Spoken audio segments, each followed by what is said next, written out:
In this lecture, we're looking at Catholicism and Vatican I. And what we're looking at here is the evolution of some of the changes in terms of engagement with Europe that the papacy went through in the 19th century. And the context here is that so very often the tale of modernism versus the church, the ways in which the church fought against the more radical Enlightenment, as well as the rise of nationalism within Europe, which sought to absolutize the political order over everything. Too often that tale is told as merely one of Protestants, or in particular evangelicals, versus science or reason or something like this. Now, certainly, as we've seen, and as we're going to see as we go forward, evangelicalism and Protestant orthodoxy went through a series of conundrums. They went through a series of splits. And we're going to look at that when we get to the lecture on fundamentalism in particular. However, what we have to see is that it is not simply evangelicalism or Protestantism that deals with these problems. In this lecture and in our next lecture on the Oxford movement, we're going to see another reaction or another set of reactions against the changes that are going on in the 19th century and the realities that are happening on the ground in Europe as well as in America involve a couple of different things, both politically and philosophically. We've already covered most of the broad contours of the Enlightenment and its radicalization. We've talked about the scientific revolution, as well as the philosophical Enlightenment, that often drove a wedge between matters of faith and matters of reason. At times, the relationship was growing quite frosty, though it's really not until the late 19th century and early 20th century that the relationship is fundamentally broken between science and faith, or between the Enlightenment and faith. We saw this in Voltaire, for example. Voltaire, for all of his personal animus against faith in general or against the Christian faith overall, still never really was the voice of a rabid secularism that sought to overthrow religion and do away with it entirely. His focus was often more on toleration and just allowing people to have all of their different views and put them over into the category of, we might use the word today, relativism. So a Protestant group of all different kinds, a Catholic group, etc., can all live according to their convictions, and they should stop fighting. They should not wed themselves with the political orders, and they should not impose their views from the top down.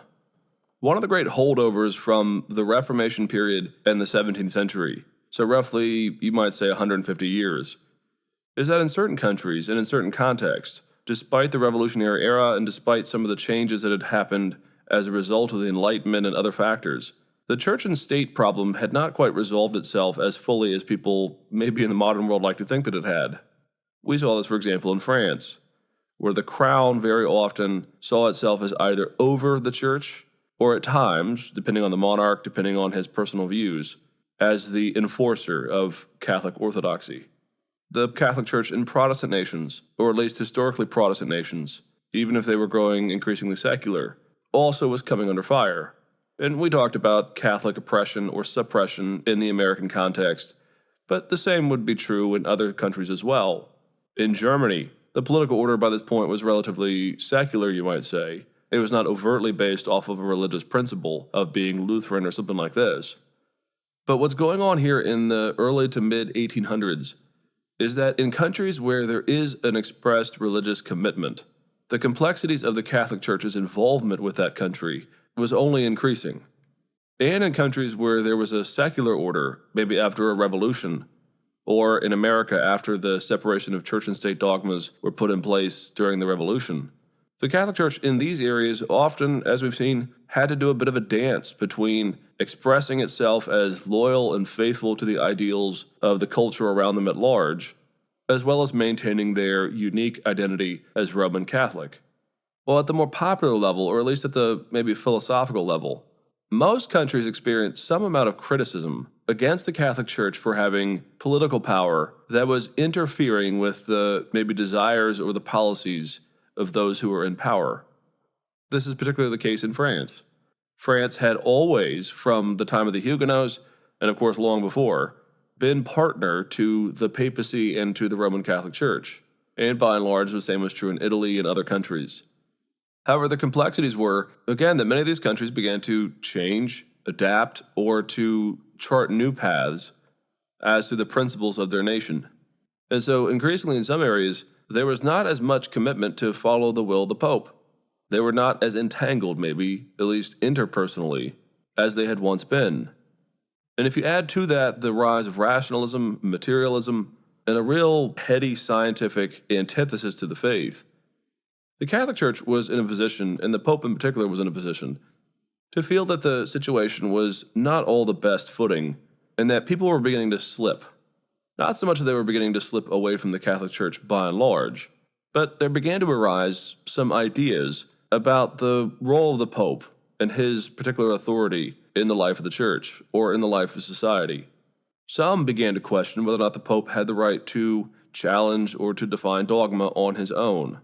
There arose a number of different theories about the distribution of authority throughout the Catholic Church, and if the Catholic Church in France is loyal to the crown, well then at times that put them in jeopardy of challenging what the Pope had to say.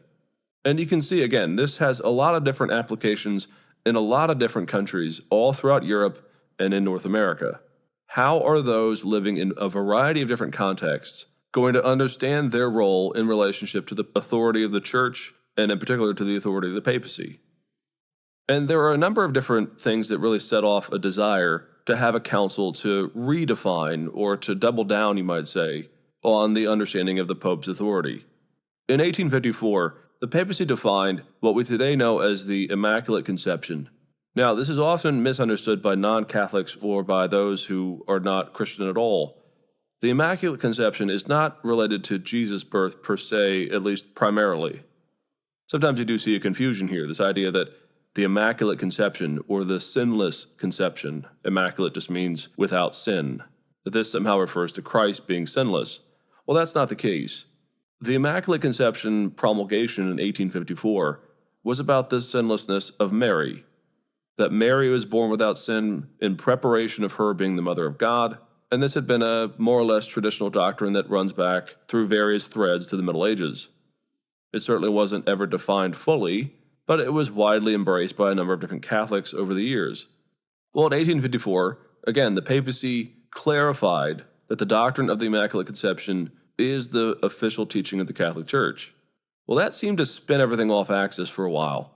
People began to criticize this. Those who were maybe materialist or rationalist began to argue that the papacy was going back into the Dark Ages. So there's a lot of criticism that arises as a result of the Pope himself wielding power in his role as the head of the Catholic Church to clarify this doctrine. And right there you can see the kernel of the problem. What people are beginning to challenge and allege is that the Pope did not have the right to make that promulgation to clarify the Immaculate Conception doctrine based on his own authority. And we don't have to go into all the different strategies as to how people challenge the papacy on this. But the concern is that they don't believe that the Pope has the right to do this, again, on his own, that he has to, you might say, consult with everyone else first. Well, as a result, from roughly the mid-1860s, Pope Pius IX began in secret to plan what would become known as the First Vatican Council. Now, this is an important move because the last council that the Church had had officially was the Council of Trent, the council that met in the context of the Reformation and that legislated against some of the doctrines of the Protestant Reformation. So it had been 300 years. But Pope Pius IX decides to bring the Catholic Church together for a council, to add extra weight to the conclusions of the council. And his goal in this is to clarify, principally, that the Pope has the right, on his own authority, by his own power, whenever he makes a clarification or a declaration on Catholic doctrine. So Vatican I, you might say, almost entirely is wrapped up with the question of the authority of the Pope. Well, the council meets in 1869, and hundreds of bishops come and they meet, and there are all kinds of different ins and outs of the meeting, which we don't really have to go into. The essence of the promulgations that are made here, though, go in two different directions. The first is a proclamation called De Filius, which is the promulgation of the essential constitution of the Catholic Church. The big issue here, again, is that there's not really anything new being promulgated, but people often focus on the fact that there were some disputes as to what the Church is going to refer to itself as in this document. The original name that was given is that it was the Holy Roman Catholic Church. And a great deal has been made of this, probably too much has been made of this, frankly, by English speakers and the English-speaking world. But there were about 35 or 40 bishops, again, mostly English-speaking, from England and from America, who raised the issue that back in particular in England, that there was a movement afoot, the Oxford movement, within the Anglican Church that was arguing that the Anglican Church was more or less the continuation of the Roman Catholic Church, though obviously in protest over a number of different issues. And we're going to look at the Oxford movement in our next lecture, so we're not going to go into that right now.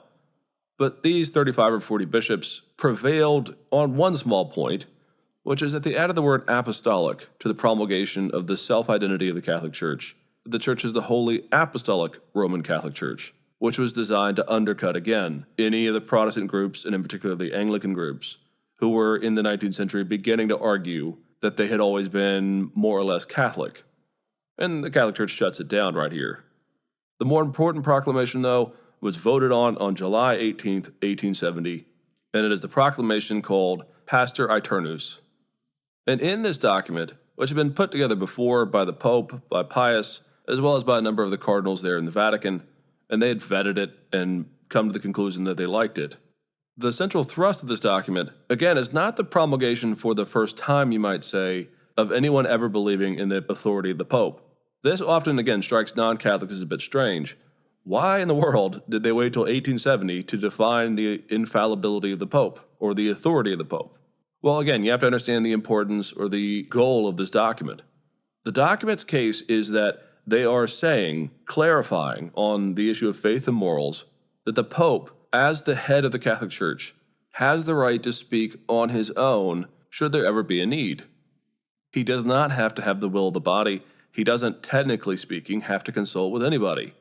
And they offer the argument that is, again, well known today, that the Pope may speak ex cathedra, which is Latin for from the chair. And the idea here is that the Pope, in his official capacity, whenever, again, the need arises, has the right on his own authority to issue proclamations that are to be received by all Catholics as the official clarification as to what the Catholic Church believes on certain doctrines. And the word we use to describe this position is called ultramontanism. And that's a bit of a chewy word, it's a bit of a long word, but it just simply means the idea that the Pope is not subject to the Church or to the cardinals or to the bishops, that he is the senior pastor, the vicar of Christ, the head of the Church. And therefore, by his own role, by the authority that has been granted to that office, the Pope may speak ex cathedra, or infallibly, you might say. Now again, ultramontanism as a doctrine had been around and had been discussed since the Middle Ages. And of course, the authority of the Pope in general goes back to the ancient times, to the early centuries of the Church.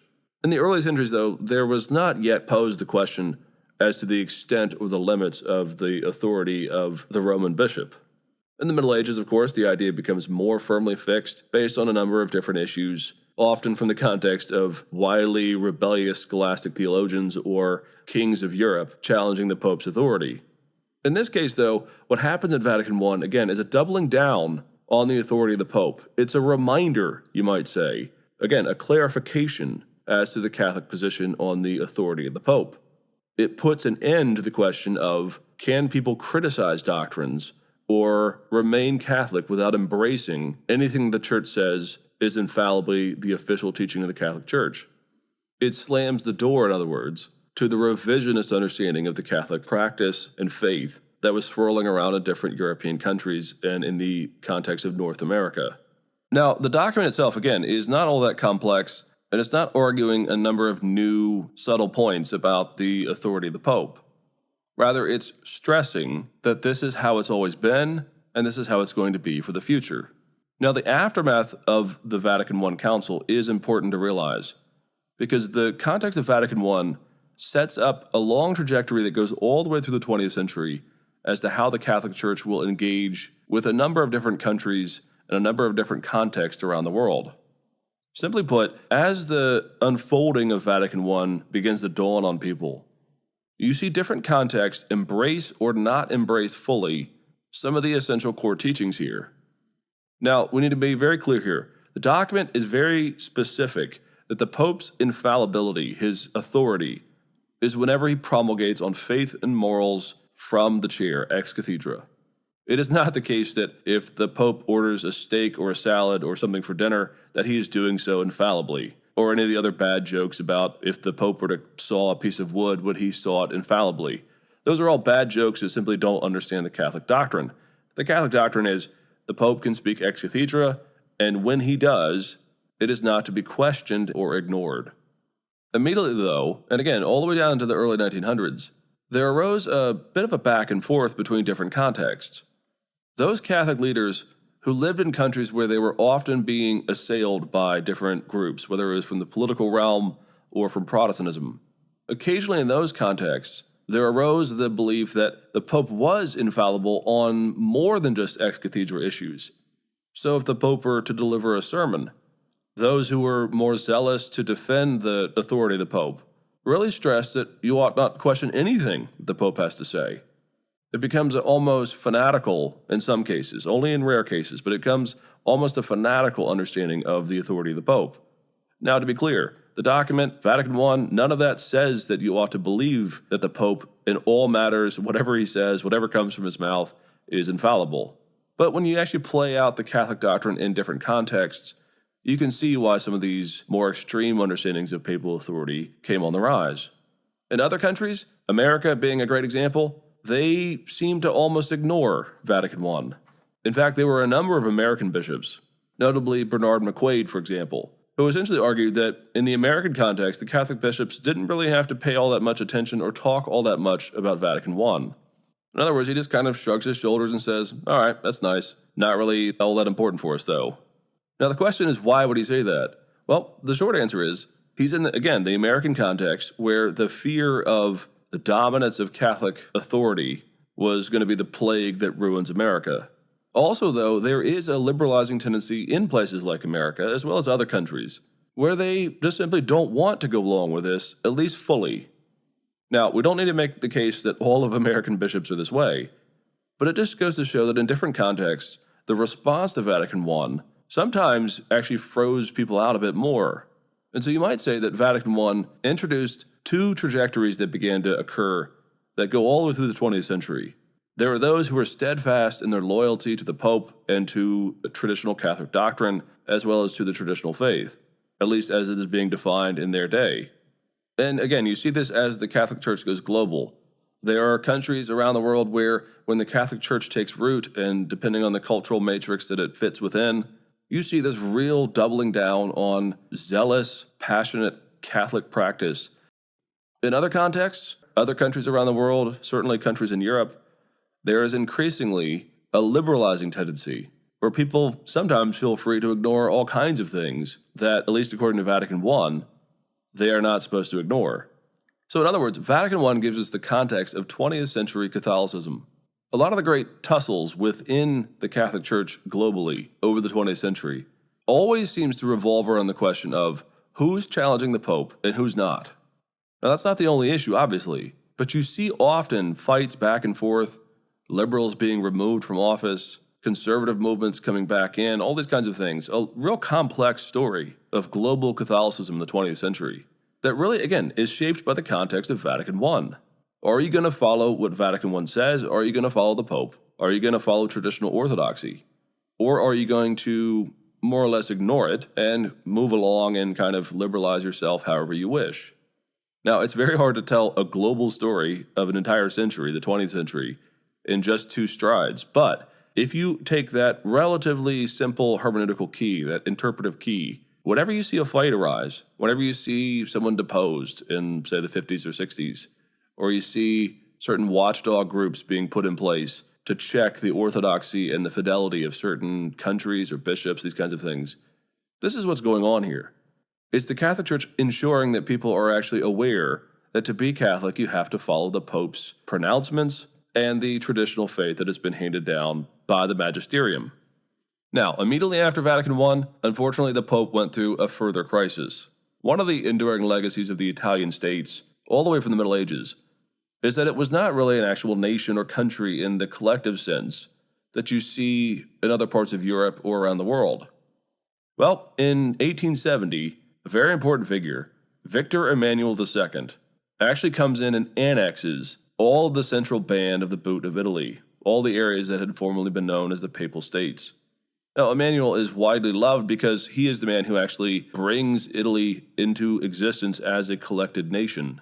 But what he does is, from 1870 on, he essentially takes all of the lands of the papacy out of the hands of the Pope. He actually goes to war with a papal army, and he defeats the Pope and more or less buttons him up within the Vatican City. He was excommunicated for this, of course. And so roughly from 1870 until 1929, the Pope actually had no lands and no political base of operations outside of the Vatican itself. Now, in 1929, this is solved by Mussolini himself, believe it or not, because he grants finally, once and for all, to the Pope that Vatican City, the walled city there in the heart of Rome, will be considered a sovereign nation within the Italian state. And that is the case to this day. If you go to the Vatican, they have their own post office, they have their own currency, they are a sovereign nation. But the context of the Pope losing a lot of political might and a lot of land happened really just at the end of the Vatican I. And in some ways, that's a microcosm of what's going to happen. There's going to be further fights and tussles with political organizations and entities that want to destroy Catholic influence on their nation. So in Germany, Otto von Bismarck launches what he called the Kulturkampf, or the culture war, against any Catholic involvement in Germany going forward. Now that ultimately fails, but you get to see the problem here. The Pope has now made very clear that his authority is preeminent for all Catholics around the world, and the fights throughout the 19th century and into the 20th century are only going to increase.